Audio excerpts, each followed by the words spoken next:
All right, so let me just jump straight into it. Right. I guess you would have gotten a little bit of background as to the newspaper and what we're hoping to accomplish with this section that we're calling UNC and Proud, right? Where we are Yes. hoping as much as possible to get some of the legacy of the party explained and the ideologies.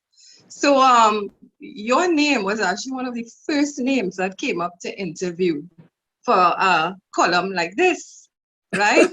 And I had the absolute honor, I want to say, of being selected as the person to do this interview because I'm such a big fan of yours, honestly. So I will get straight. I know Okay. time is of essence, so let me just get straight into the questions, right?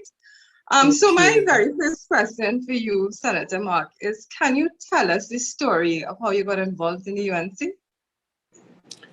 All right. Well, we have to probably do some background history Mm-hmm. assessment and analysis. Now, as you know, Leisha, the United Labour Front Mm-hmm. came together sometime in 1974 and manifested in the form of a election machinery or Mm-hmm. machine, I should say, in 1976. Now, Mm-hmm. I being a young man now coming out of school, I became involved in the United Labour Front Mm-hmm. because I just entered university in 1976, um, but 75, 76. But Mm-hmm. the ULF, as you know, had a nice history. And the history started off with these powerful trade unions coming together in Skinner Park. I don't know if you recall a movement by the name of the February 18th Mm-hmm. movement led by Yes. Dr. Mm-hmm. James Millett. Mm-hmm. That name originated from the first meeting of all the powerful labor unions in the country at the time that came Mm-hmm. together under the banner of peace, bread, and justice, Yes. and let all those who labor hold the reins of power. So we had the Mm-hmm. OWTU led by George Weeks, All Mm-hmm. Trinidad Sugar and General Factory Workers Union led by Basdio Pandey. Mm-hmm. We also had at that time TICFA, which later was transformed into the Island-wide Cane Farmers Trade Union, led Mm-hmm. by Rafiq Shah. Mm-hmm. Then you had TIU, Transport Mm-hmm. and Industrial Workers Trade Union, led by Joe Young, and you also had Mm-hmm. Clive Nunes. And of course, you had WIGOT. Richard Mm-hmm. Jacob was a university lecturer, and he was Mm-hmm. very, I think he had a very critical position in WIGOT. Either he was the president of WIGOT. So all of these unions came together in 74, and it was on the 18th of February that Mm-hmm. meeting took place and decisions took place to bring into being the United Labour Front. So we all became part of this progressive movement. And the ULF, as you know, contested elections in 76. They won 10 seats in 76. I was at that time located on Oxford Street in Port of Spain, and I campaigned for Albert Aberdeen, who was the chief grievance officer of the TIU, and he contested at that time the seat called Port of Spain East, which was like the East Dry River. And we campaigned with him in the Port of Spain East area. Of course, as I said, we won 10 seats, the ULF, and then a split came in 77 when there was some internal battles between Shah and Basdio Pandey, and Shah held temporarily the office of leader of the opposition. And then there was Mm-hmm. another counterattack by Pandey, when he retake or he retook the ULF. And of course, the rest is history. What Yes. happened from there was that there was a move between 1977, 78 to link up with a number of organizations, because remember, there was a major elections in 81. And again, the ULF, contested the elections, but under, I think it was a united banner. Again, they got they got the majority of seats in 81. And then thereafter, you had this move towards a united front. And there's where the birth of the NER came into being. But prior to the NER coming into being, we had parted ways with the ULF, and we proceeded to form our own party called the People's Popular Movement, the PPM. Yes, so I came on the PPM. That was led by Michael Alls, who was then the President General of the Bank and General Workers Union. So it was a trade union background with a political kind of foundation.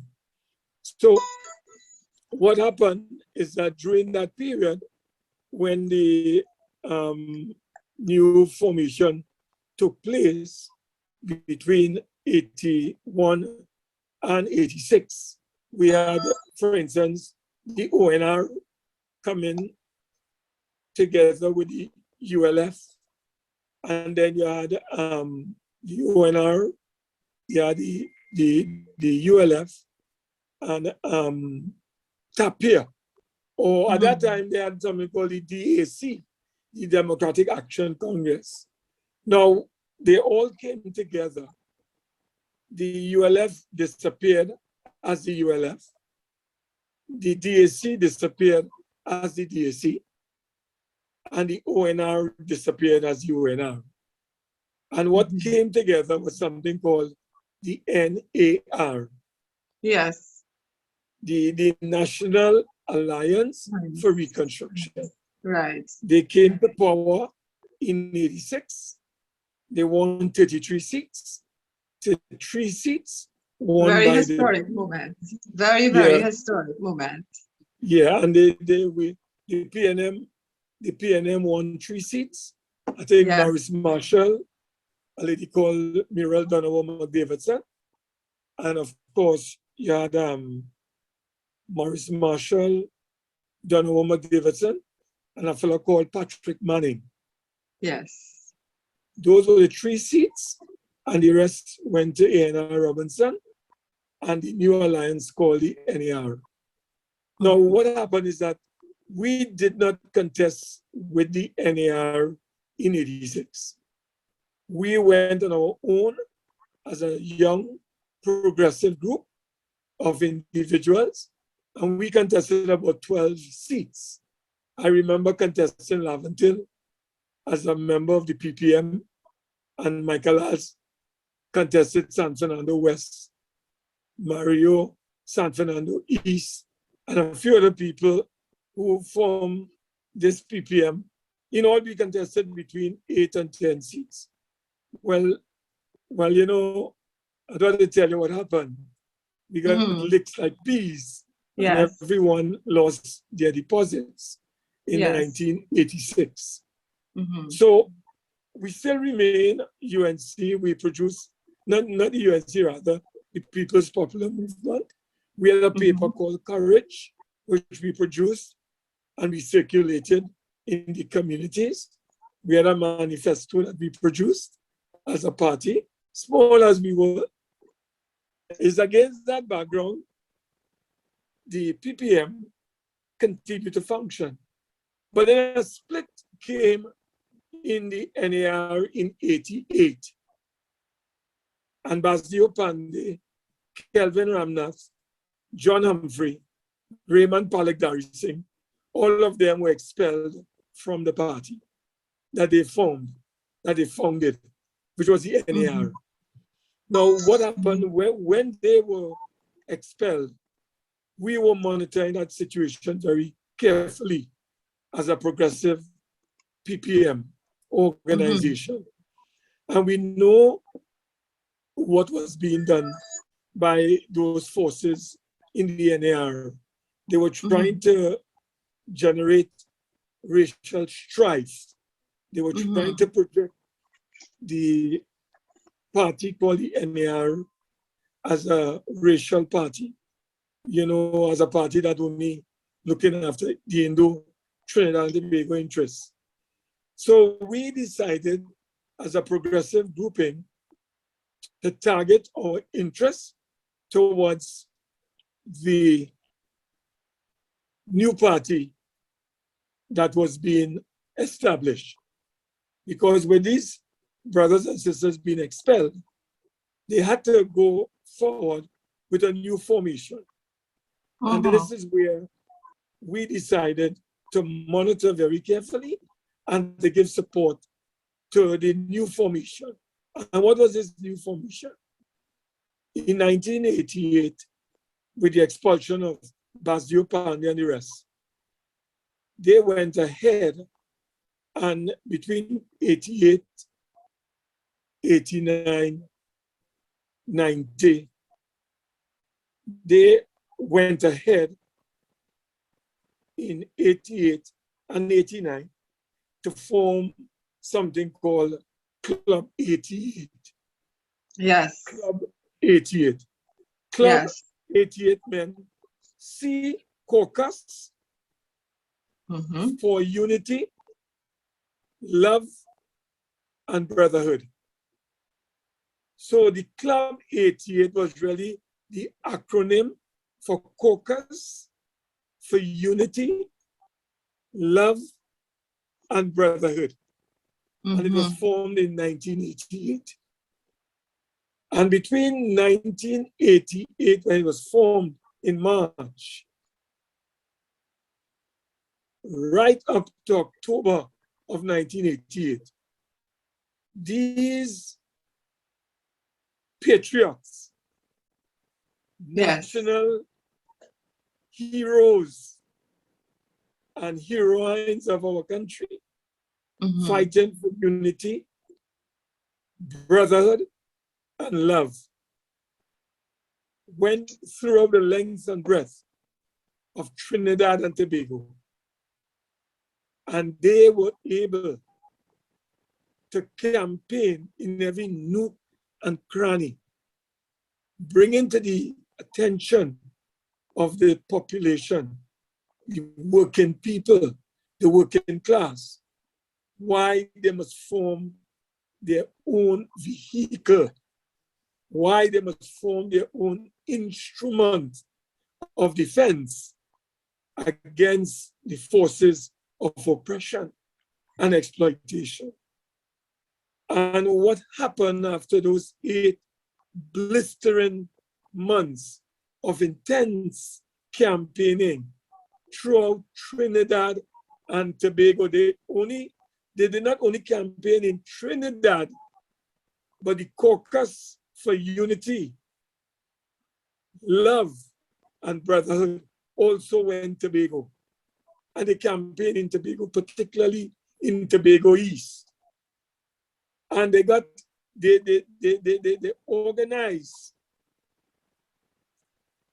a major rally to get a mandate from the people to form a new party, a new instrument that would defend the interests, the needs, the aspirations, the hopes and dreams of the ordinary working people, man, woman, and child in our country. And on the 16th of October, 1988, in the sun, in the rain rather, the mud, almost 40 to 44,000 people I would say just under Really? 50,000 people came together in the Aranguez Savannah on the 16th of October, 1988. And they gave to Club 88 the mandate to form a new party that would represent the working class and the working people. That is how this party that we are about to talk about, as to how it came about, that is how it got its birth in the mud, in the slush, in the rain. Over 50,000 people gathered to give a mandate for the formation of a new instrument that would defend the interests, the well-being, the needs and aspirations of the working class. And there, on the 16th of October, 1988, came into being this declaration, this mandate to form this new instrument, this new vehicle, this new organization, this new party. So between October of 1988 to April of 1989, that group of people, Pandey, led by Pandey, Kelvin Ramnath, he has died, may his soul rest in peace. John Humphrey, still alive. Raymond Palagdari Singh, still alive, right? And a number of other persons, right, came together, right? Basdio Pandey, John Humphrey, Kelvin Ramnath, Palagdari Singh, and a number of others. They came together. And between 1988, October, to April of 1989, they pulled together competitions. We held a competition. We held quiz. We invited Trinidad and Tobago to suggest this is their party that is being formed. What would you like to call your new party? What name would you like to give your new party? What symbol would you like to give your new party? And it is the people that came up. I remember a lady from Cedros, forget the name of the village. Plenty, they took chances in this competition. And there were many entries. And these entries came in. And when the people sat down to determine which one will be first, which one will be second, which one will be third, the winner of that competition for the name of the party was a lady from Cedros. She's the one who came up with the name. Now, Mr. Pandey always had that name in his mind too, the United National Congress. But this lady came up with that name from Cedros. And the name, the UNC, came from the people. That came from the people. So a lady from Cedros, via an entry, she won the competition. And that was the name that was chosen by the party, by the members of the party. Came first. Now, the symbol came from a gentleman from Woodland. So the symbol with the rising sun against the background of the Trinity Hills, that didn't come from us. That didn't come from Basdio Pandey or John Humphrey. They may have sought to bring it to fruition in terms of drawing it up properly, making sure the signs, the painting, the color, but the actual idea for the symbol came from the people. The people were always involved in this party from its very birth. It is the people who gave birth to this party. This party doesn't belong to any individual. It belongs to the people. And the people gave birth to this instrument called the UNC. Now, so the competition, the winner was this girl from Cedros, the symbol, somebody from Woodland who won that. And that is where we came up with the symbol of the rising sun. And this Trinity Hills representing Trinidad and Tobago. And the sun, as you know, gave permanence to life.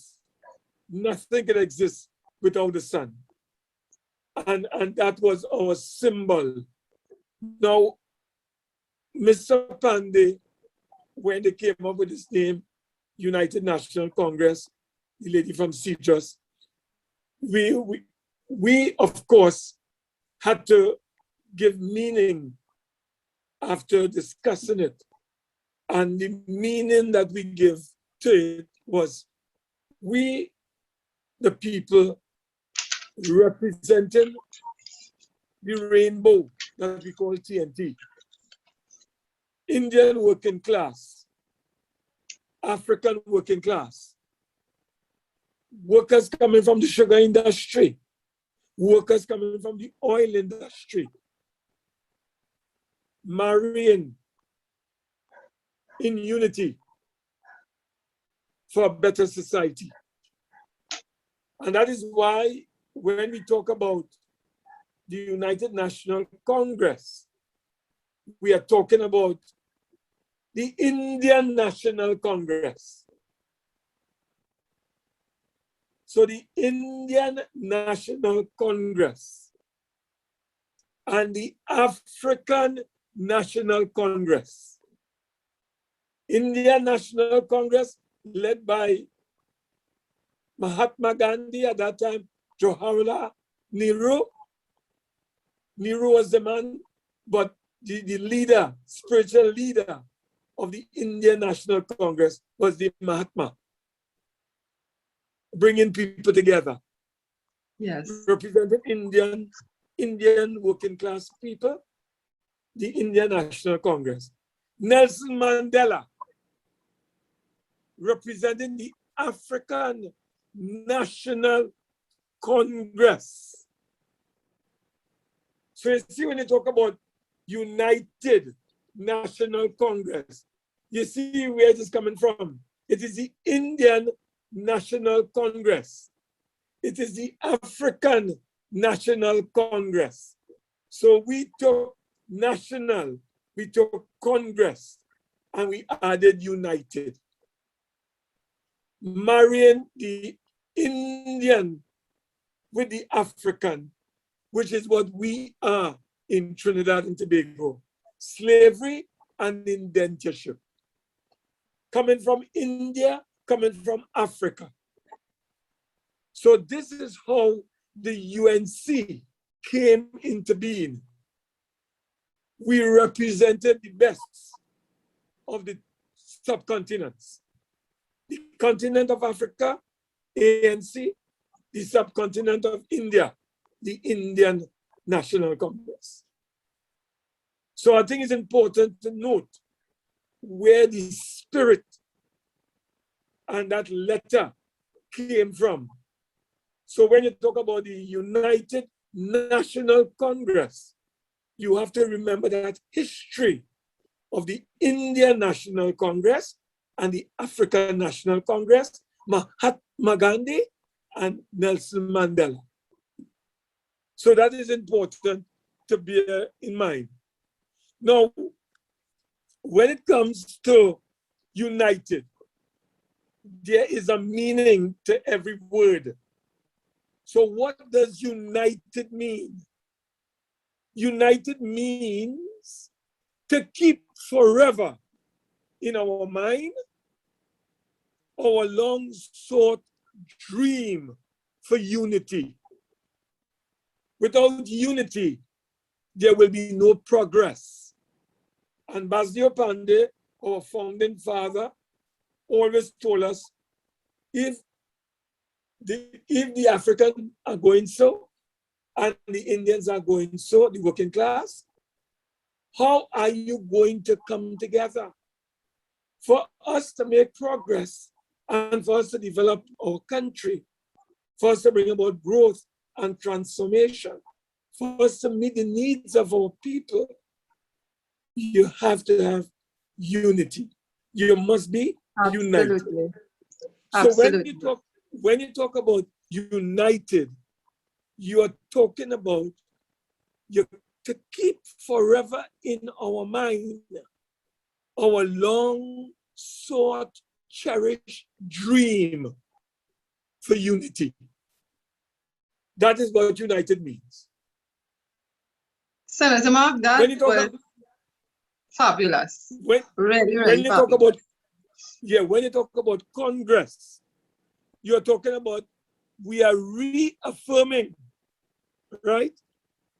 And reassessing our commitment to consultation, participation by all our people in the decision-making process.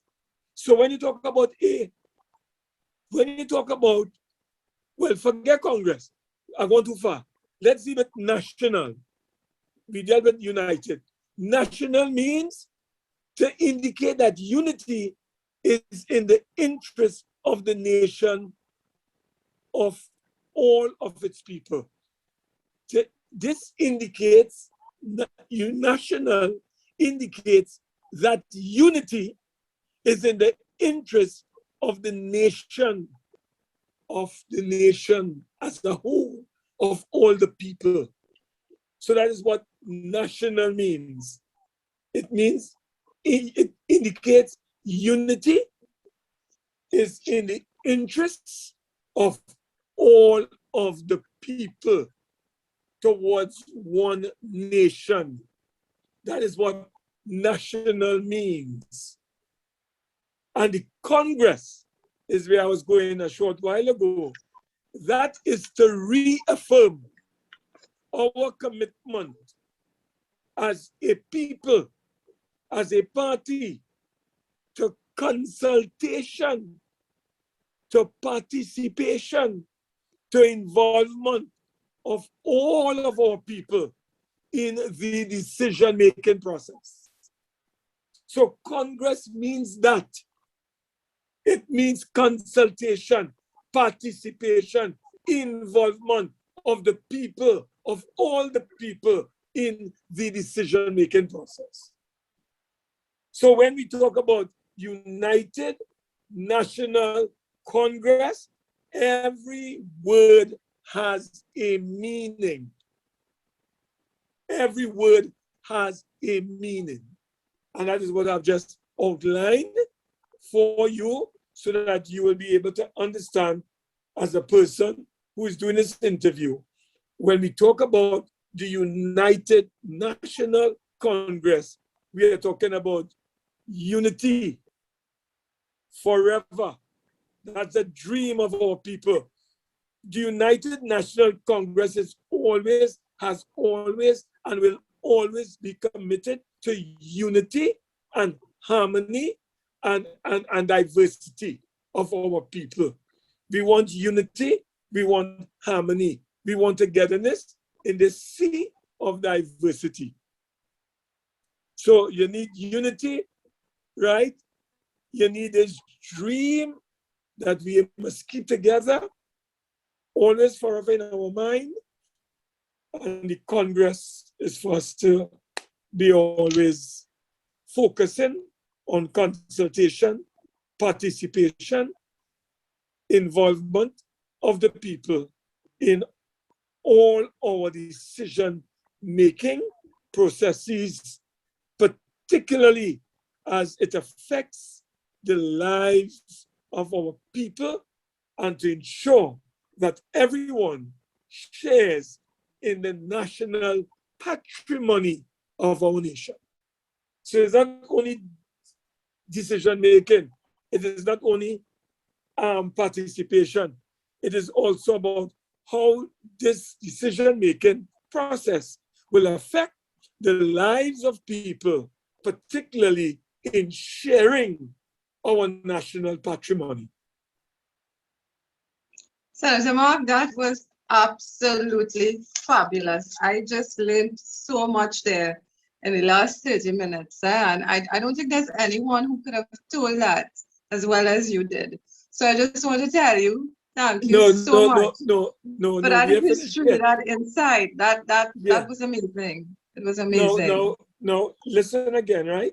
Remember, the party has values.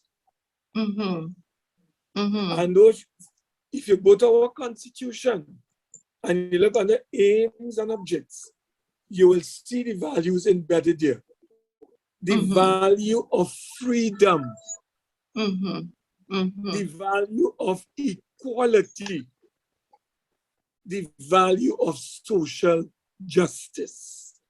Those are the three governing values of our great and glorious party, the United National Congress.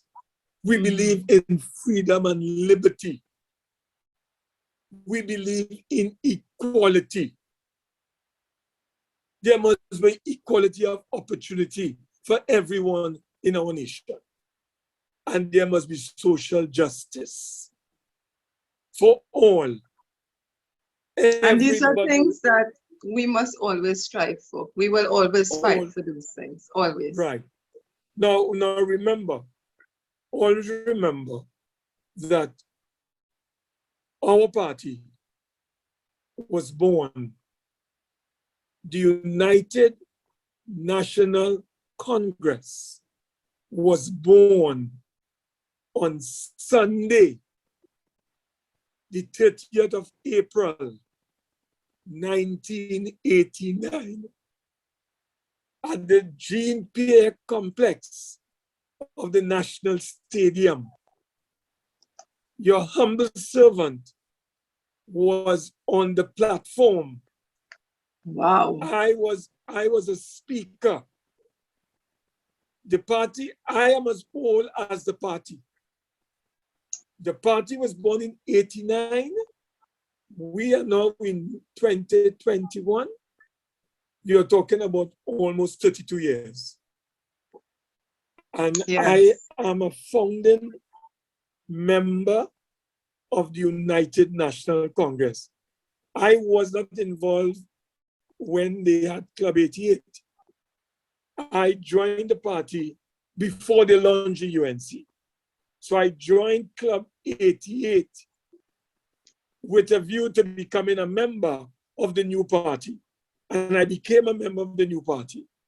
And I spoke on the day when the party was launched at the Jean Pierre complex.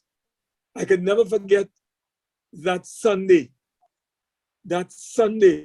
when the UNC flag fluttered, right, in the breeze on that podium, that platform. I remember Humphrey Ramnath, Rudal Munilal, he was a youth officer. There was a girl called Wendy Bailey. She was on the platform with me. She came from the PPM. You had Basdio, John, Kelvin Ramnath. I remember those fellas distinctly.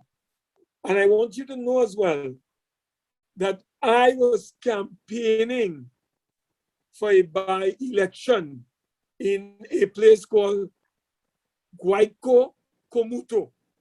It was a by-election, a local by-election.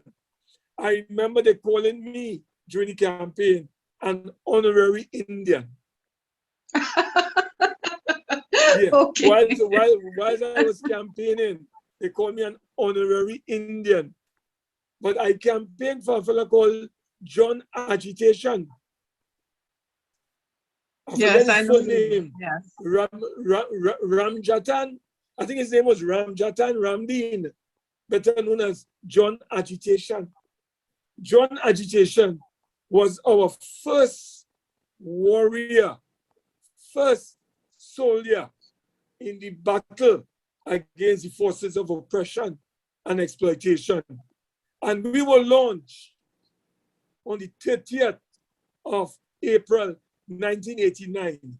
And on the 1st of May, May Day, International Working Class Day, John agitation brought victory to the United National Congress.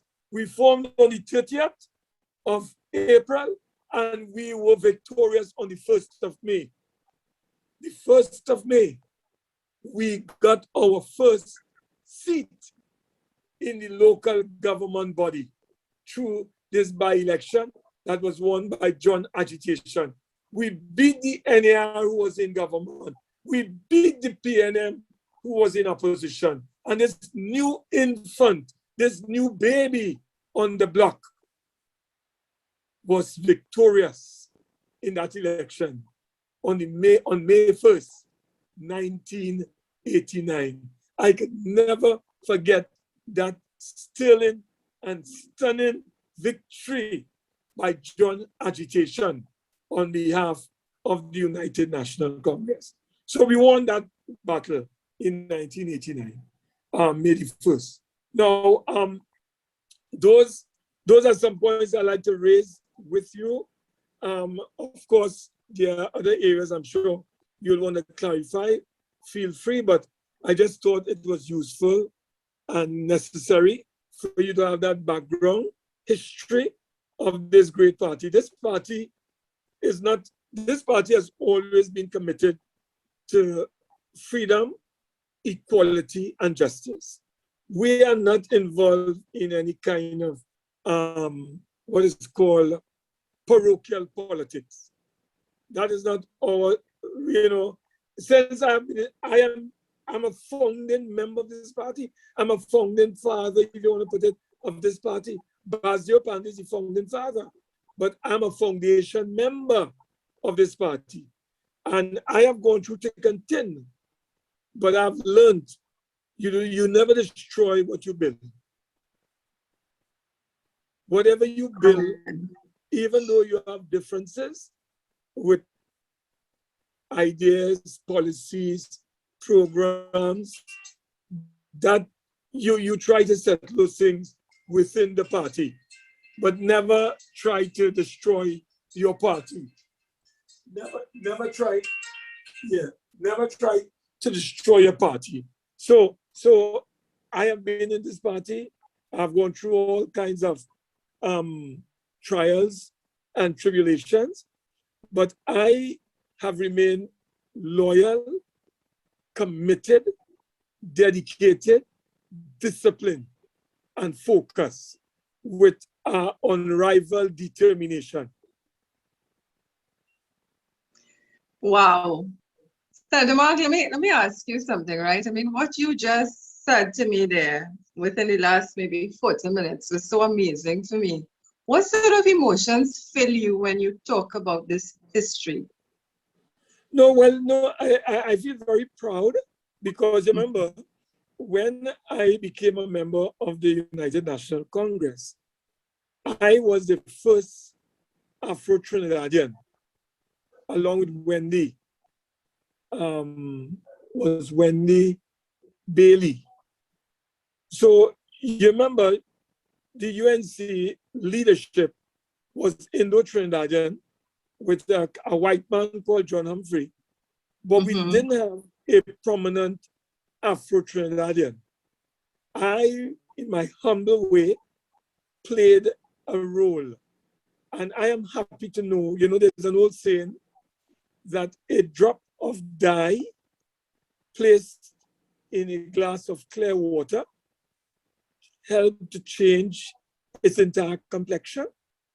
And I am proud and I'm elated to have been that drop of dye because I played without boasting. I'm very modest. And I can tell you that the slings and the arrows that came my way from people of African descent when I became a member of the UNC What they didn't call me, they forgot. But Mm-hmm. as I said, I live to see in our party many other Afro-Trinidadians coming forward and joining this great party, Mm-hmm. right?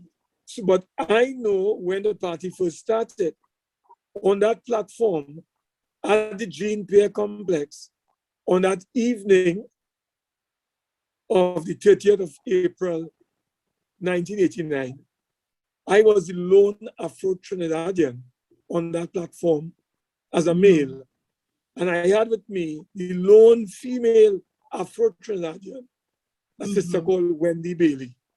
She didn't last too long in the politics of the UNC. She spent a few months and then she faded away because, you know, you must have a certain kind of, it's a certain kind of strength to withstand the slings and the arrows. And if you don't have that, you're going to wither away. So I feel proud because, you remember, never forget, prior to the UNC, the PNM, they specialized in fomenting division, disunity. They really wallowed in creating major disunity in the opposition. The opposition was always splintered.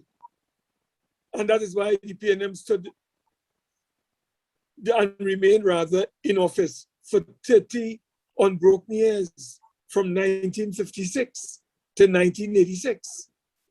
When the UNC came into being in 1989, we are celebrating 31 years as a party. And we remain, we have not yet become an institution. We are an organization, but we are heading towards becoming an institution. I consider the UNC as an institution. The UNC, because of many efforts were made to destroy our party. Never forget Team Unity with Ramesh, Lawrence Maraj, Ralph Maraj, Trevor Sudama. We had a lot of internal conflicts in our party. But you know, this one man, one woman, one vote, putting power into the hands of the people rather than having a delegate system, that in my mind is the crown jewel, because the people always decided what they wanted. Excellent. And I am proud to know that I have played a very significant part and role in keeping the United National Congress as a whole, as a united force. We have gone through, as I said, a lot of traumas, trials, and tribulations. But you know what? The COP tried to destroy the UNC. They couldn't do it. They are no longer, they are now almost like a ghost. You don't hear about the COP, but their whole effort, led by external forces, was to rip asunder the UNC and to allow the COP to replace the UNC. Yes. But the UNC represents the dreams, the hopes, the aspirations of the working man and woman of our country. And that is why they cannot destroy the UNC. They try as they may, try as they want. They cannot destroy us. And we are on the way to becoming an institution in this nation that will remain forever planted in the hearts and minds of the working people. The UNC is here to stay. The UNC is here forever. once And the I earth believe exists, once the earth exists and the UNC exists and the sun exists, as I tell my people and the leader always say, listen, the sun, no matter how long, no matter what struggles that we have embarked upon, no matter what they try to do to UNC, no matter how they try to oppress the UNC, no matter how they try to isolate the UNC, demonize the UNC is the future. We are the future. And just as the day follows the night, the sun will rise again. And the UNC is that sun, because that is our symbol. That is our inspiration. That is what gives us the strength and the courage to continue to fight on behalf of the poor, the downtrodden, the vulnerable, the working people, the working class, and all of those people who are defenseless, voiceless, and powerless in our nation. Senator Mark, before I let you go, there's a question I must ask you. What advice would you have to give to young voters today? Listen, you must have a dream. You must have a vision. And for young people, I must say that you need to have a vision, not only for yourself, but for your family, your community, your society. Once you have a vision, your vision has to be rooted in theoretical principles. If you don't have a body of knowledge and a set of theoretical principles that will guide your vision, then there's an old saying, if you do not believe in anything, then you will fall for everything.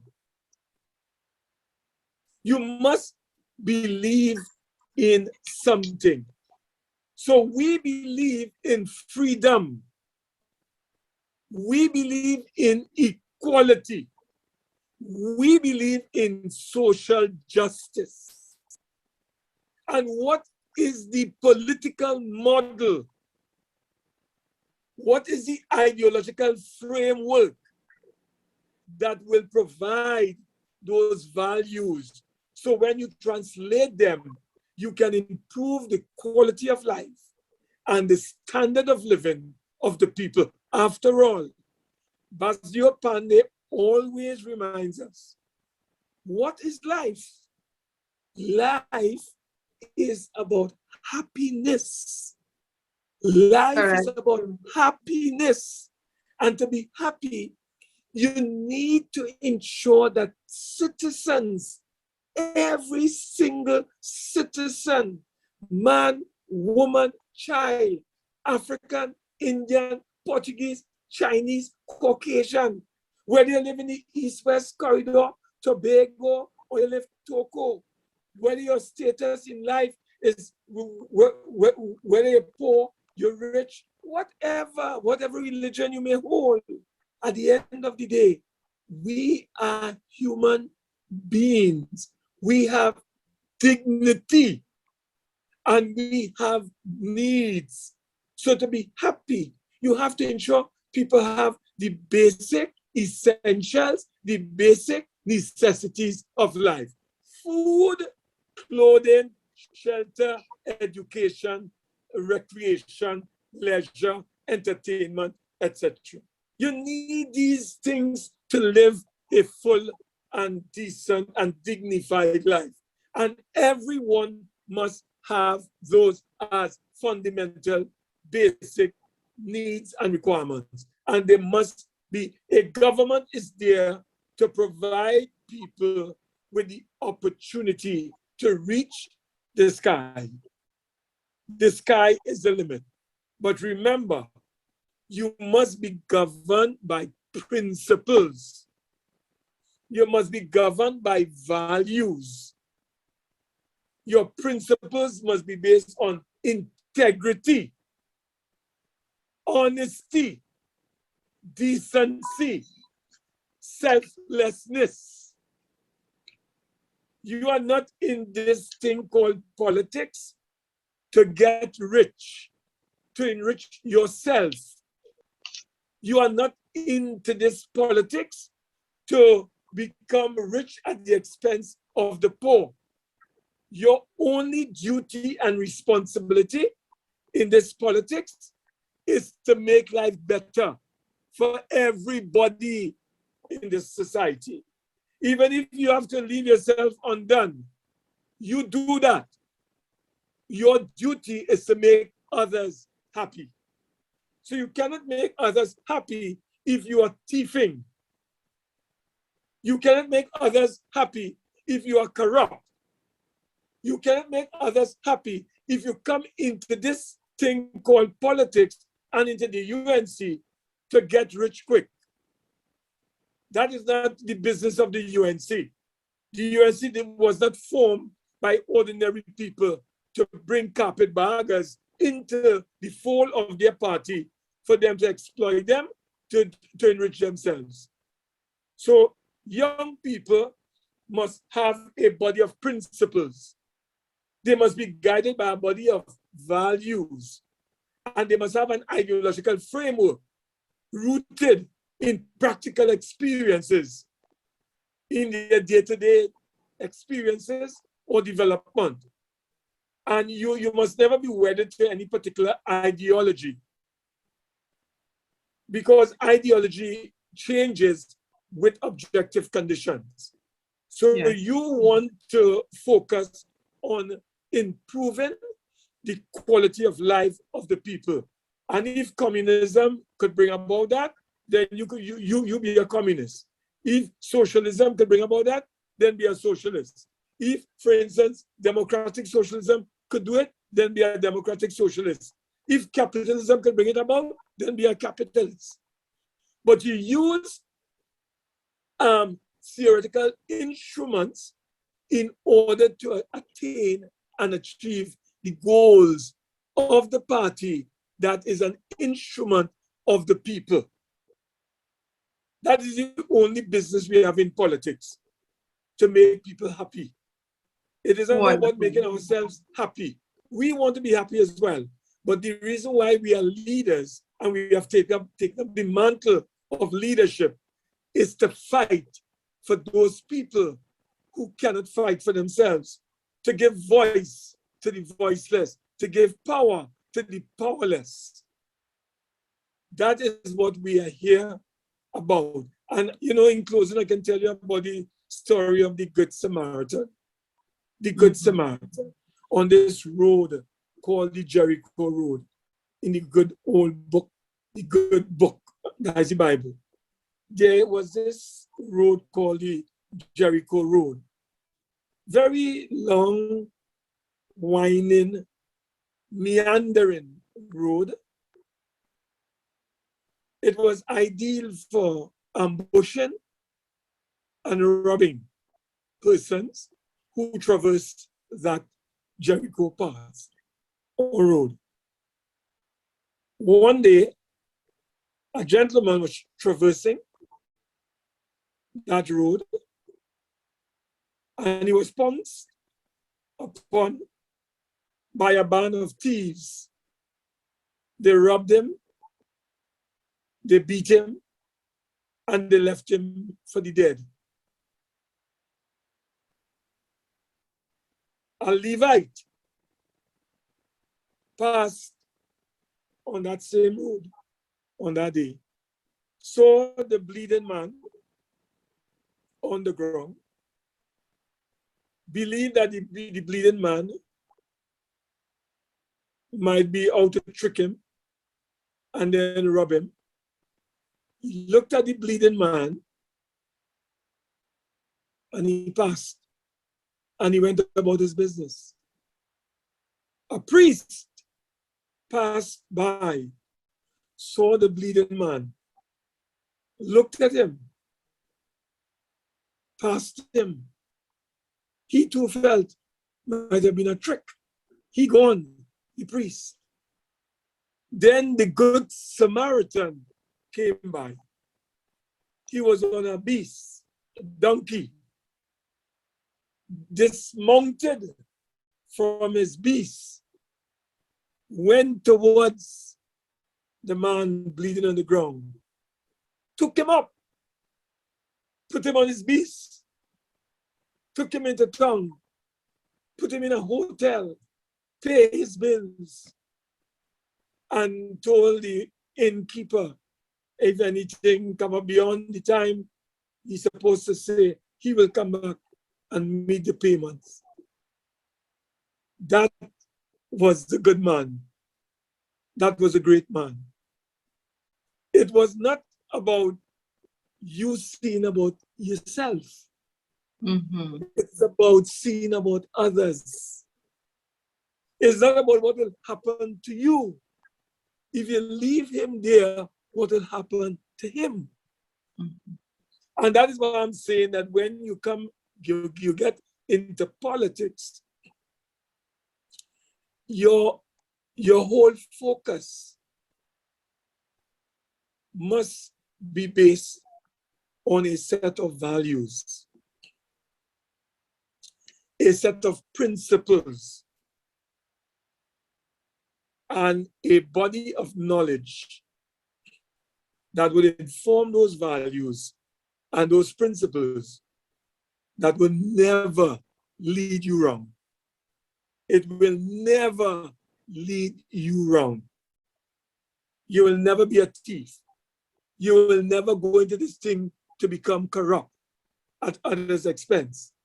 You will always be humble, no matter how high you are. Always be humble. Always be able to reach out to those who want to reach out to you and you want to reach out to them. Always lend a listening ear to all.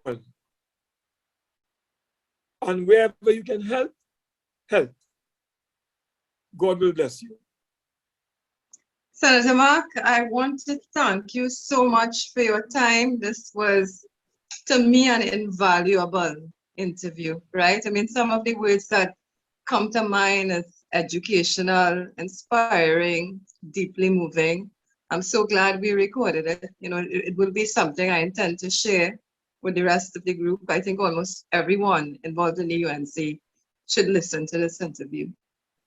So I am looking forward to there being many more. I love listening to you speak. I've always, for decades now, I've been listening to you. And as I said before, you know, I am such a big fan. So I want to thank you very much. And I know our paths will probably cross again. Yes. And I want to wish you a very good night. Yes, and rest assured, in the future, if you need any additional information, I'm available. Because, you know, I'm an old veteran in the parliament. In fact, not till tails out of school, I have been in the parliament since 1990. So you understand the period of service I have put down. And because of my commitment, my discipline, my you know, almost focused determination in terms of where I wish to go and my commitment to progress, freedom, and development. My leader, whether it was Bazio when he was there or Kamla, none of them has ever lost faith in me. I've always remained focused, and they have never, every time they come to me, they ask me to serve, and I simply say, it would be my honor. Humbly, I never ask for anything. Everyone always approaches your friend, and when they do, I humbly accept. Okay. So I will be approaching you, I am sure. Yeah, And looking you will. forward to your acceptance. Yeah. Well, thank you so very much, and so on. I hope that, as I said, the interview, the exchanges were very fruitful and Oh, useful. certainly, certainly, And, and, certainly. and, and feel free to communicate with me at any time. Thank you Okay? again. You Thank you. have a And you great have a very good night. you have a Okay. great evening. Bye bye. Bye bye. Okay. Bye. Bye bye.